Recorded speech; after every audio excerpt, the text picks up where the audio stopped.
a carpenter is using a lathe to shape the final leg of a handcrafted table. A lathe is this carpentry tool that spins things around, and so it can be used to make things that are I guess you could say almost cylindrical in shape, like a leg for a table or something like that.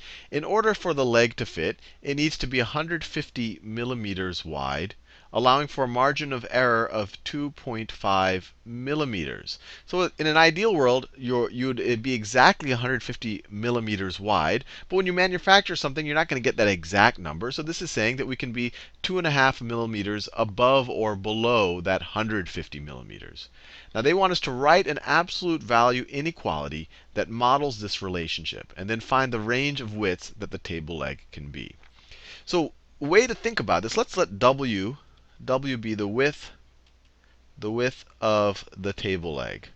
So if we were to take the difference between W and 150, what is this? This is essentially how much of an error did we make, right? If W is going to be larger than 150, let's say it's 151, then this difference is going to be 1 millimeter. We were over by 1 millimeter. If W is less than 150, it's going to be a negative number. If, say, W is 149, 149 minus 150, it's going to be negative 1. But we just care about the absolute margin. We don't care if we're above or below. The margin of error says we can be 2.5 above or below.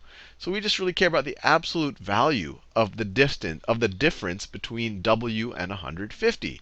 This tells us how much of an error did we make. And all we care is that error, that absolute error has to be less than 2.5 millimeters. And I'm assuming less than. They're saying a margin of error of 2.5 millimeters. I guess it could be less than or equal to. We could be exactly 2.5 millimeters off. So this is the first part. We have written an absolute value inequality that models this relationship. And I really want you to understand this. All we're saying is, look, this right here is the difference between the actual width of our leg and 150.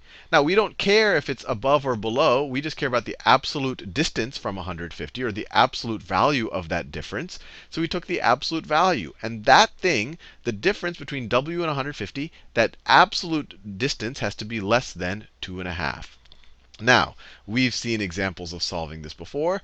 This means that this thing has to be either, or has to be both less than 2.5 and greater than negative 2.5. So let me write this down. So this means that W minus 150 has to be less than 2.5, and W minus 150 has to be greater than or equal to negative 2.5.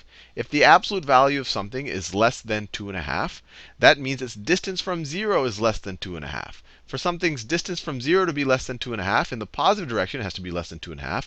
But it also cannot be any more negative than negative 2.5. And we saw that in the last few videos. So let's solve each of these. If we add 150 to both sides of these equations, if you add 150, and we can actually do it both of them simultaneously. Let's add 150 on this side too.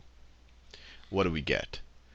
What do we get? The left-hand side of this equation just becomes a W. These cancel out. Is less than or equal to 150 plus 2.5 is 152.5.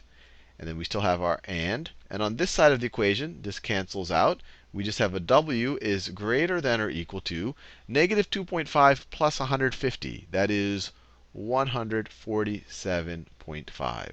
So the width of our leg has to be greater than 147.5 millimeters and less than 152.5 millimeters. We can write it like this. The width has to be less than or equal to 152.5 millimeters, or it has to be greater than or equal to, or we could say 147.5 millimeters is less than the width. And that's the range. And this makes complete sense, because we can only be 2.5 away from 150. This is saying that the distance between W and 150 can only at most be 2.5. And you see, this is 2.5 less than 150, and this is 2.5 more than 150.